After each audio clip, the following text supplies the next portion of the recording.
For today's video guys, kami ay aalis at ayan nga, nagmamaganda ako dyan. Wow!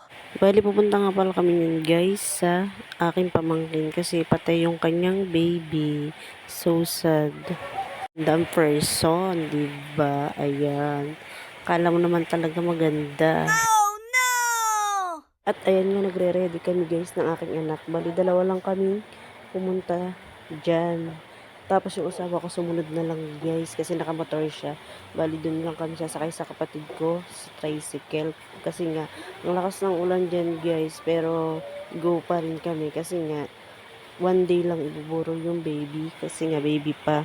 Bali pinanganak siya nung April, ay July, ngayon July.